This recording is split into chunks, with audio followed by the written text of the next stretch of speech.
So, net, what does this mean for you guys? What does it mean for small businesses? What does it mean for exporters? I don't think I'm telling you anything you don't know by saying it's changing the way we shop. And there are two main ways that this is happening. One is what the figures here represent. I think EU internet users, we have the data, 85% have bought something online. It's higher in the US, lower in some emerging markets that haven't really gotten fully up to speed with the internet yet. And by 2012, we're looking at $694 billion of e-commerce alone. Pure web interaction and purchase. So that's one side of things, which is big all by itself. The other thing is that there's something that Google calls ROPO, research online, purchase offline. So for an example, if you would go to talk to people who are buying a car, most of the time now, we've done some videotapes at various car lots, you say, well, why are you here? And why did you decide to buy this car? Because it looks like they drove over to that car lot, looked around, and decided to make a car decision. But actually, what most of them have done is go on the internet, research whatever is important to them in a car. It could be price, it could be speed, it could be style, it could be safety, it could be how many people it seats if they've got a large family, and then they go to the car lot. So it's a little invisible at some of the physical locations. But again, over 80% of people now are saying that they are researching online before they go to purchase offline. There are lots of seats in the front, and I don't bite, and you're welcome to come up the side and won't even look if you want, not to crowd in the back. And we did some research in Southeast Asia about the impact of the global financial crisis, which wasn't, I think, felt as badly in Asia as in Europe and the US, where in fact, the aftermath is still pretty strong. And 54% of the people said they are doing more research online now than they did before, because they want to be really confident when they make a purchase that it's the right purchase. So the two things to remember here are e-commerce itself is growing, and even if people don't purchase online, they are spending more and more time online researching that purchase. Maybe not a long period of research, but just getting an idea of where to go or what to buy. Now, what does that mean for you guys? We are sitting here in Hong Kong, one of the world's export hubs.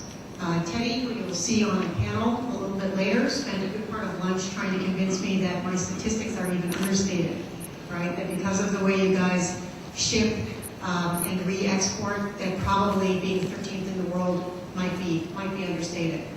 But even if it is, for a country of Hong Kong's size to be the 13th largest exporter is quite amazing.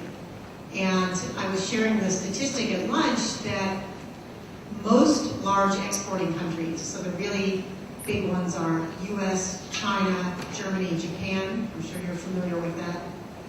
In those countries, SMEs are very significant in export, but they're a smaller percent. So Japan, SMEs are maybe 10%. The US, they're about 33% of exports.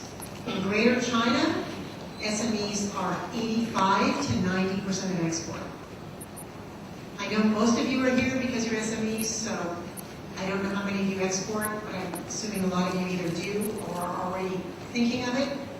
And the Greater Chinese economy is built on businesses like yours. This is all about, I know that the China government is now moving towards trying to gear up domestic consumption in the next part of economic planning.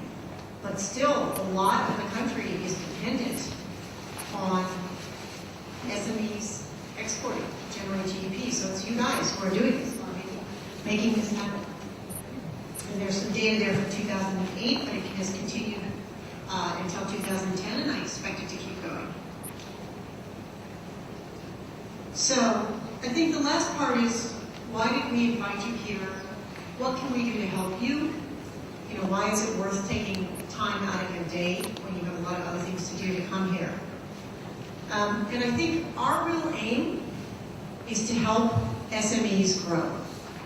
So we're showing a growing plant and reaching consumers when they're online.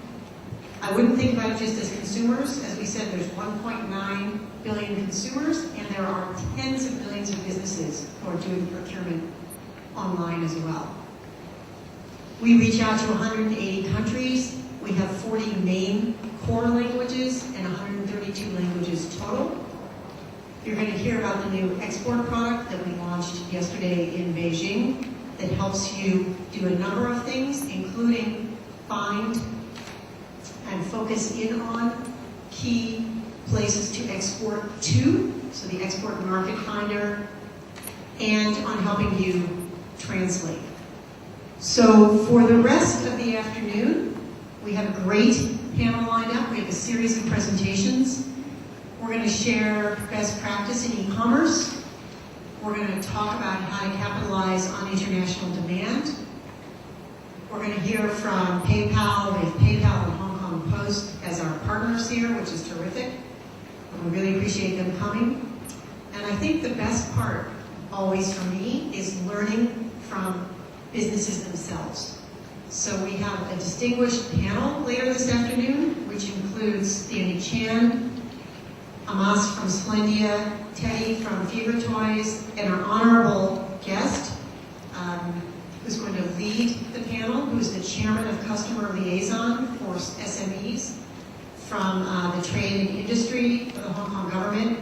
His name is Mr. Jerry Ma. So I had a chance to meet the panel over lunch. I already learned a lot from them about ways that Google could help more, and hopefully we'll all get to learn from them some tricks of the trade, some ideas about what you can do to be even more successful in export and e-commerce. So thank you again for coming. We'll move on to the rest of the afternoon, and I hope you can remember a few of these statistics because they're kind of fun to throw out at cocktail parties and to remind you just how much opportunity there is out there for you. And we're here to support you in taking that opportunity. Thank you. Thank you so much.